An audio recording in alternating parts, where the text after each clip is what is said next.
ಗುರು ನಿಮಗೆ ಗೊತ್ತಾ ಒಬ್ಬ ಆ್ಯಕ್ಟರ್ ಆಗಬೇಕಂದ್ರೆ ಏನು ಮಾಡಬೇಕು ಅಂತ?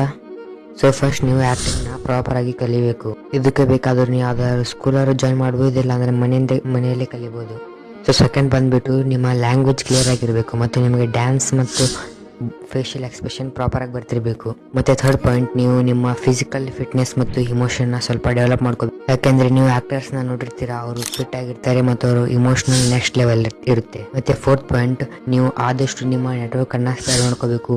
ಇದು ಆಗುತ್ತೆ ಆ್ಯಕ್ಟಿವ್ ಪ್ಲ್ಯಾಟ್ಫಾರ್ಮ್ ಆನ್ಲೈನ್ಗಳಿಂದ ಮಾಡ್ಬೋದು. ಅಂದರೆ ನೀವು ಆ್ಯಕ್ಟಿವ್ ಆನ್ಲೈನ್ ಆ್ಯಪ್ಸ್ ಅಂದರೆ ಇನ್ಸ್ಟಾಗ್ರಾಮ್, ಯೂಟ್ಯೂಬ್ ಎಕ್ಸೆಟ್ರಾ ಅಲ್ಲಿ ನೀವು ನಿಮ್ಮದೇ ಆದಂಥ ಅಕೌಂಟ್ ಕ್ರಿಯೇಟ್ ಮಾಡಿ ಅಲ್ಲಿ ರೀಲ್ಸ್ನ ಅಪ್ಲೋಡ್ ಮಾಡ್ತಿರಬೇಕು.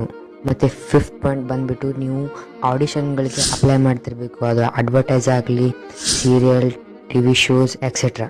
ಮತ್ತು ಸಿಕ್ಸ್ ಪಾಯಿಂಟ್, ನೀವು ಸ್ಮಾಲ್ ವರ್ಕಿಂದ ಸ್ಟಾರ್ಟ್ ಮಾಡಬೇಕು. ಅಂದರೆ ಅಡ್ವರ್ಟೈಸ್ ಮಾಡೋದಾಗಲಿ, TV ಸೀರಿಯಲ್ ಮಾಡೋದಾಗಲಿ, ಆಮೇಲೆ ಶೋಸ್ಗಳಿಗೆ ಅಟೆಂಡ್ ಆಗೋದಾಗಲಿ. ಈ ರೀತಿ ನೀವು ಅಡ್ವರ್ಟೈಸ್ಮೆಂಟ್ ಮತ್ತು ಶೋಸ್ಗಳನ್ನು ಮಾಡಿದ್ರೆ ನೀವು ಹೆಚ್ಚು ಆಡಿಯನ್ಸ್ ಹತ್ರ ರೀಚ್ ಆಗ್ತೀರಾ. ಮತ್ತು ಲಾಸ್ಟ್ ಪಾಯಿಂಟ್, ನೀವು ಈ ಆ್ಯಕ್ಟಿಂಗ್ ಕರಿಯರ್ ಜೊತೆ ನೀವು ಸೈಡ್ ಬಿಸ್ನೆಸ್ ಕೂಡ ಮಾಡಬೇಕು. ಈ ಸೈಡ್ ಬಿಸ್ನೆಸ್ ನಿಮಗೆ ಬ್ಯಾಕಪ್ ಆಗಿ ಹೆಲ್ಪ್ ಆಗುತ್ತೆ.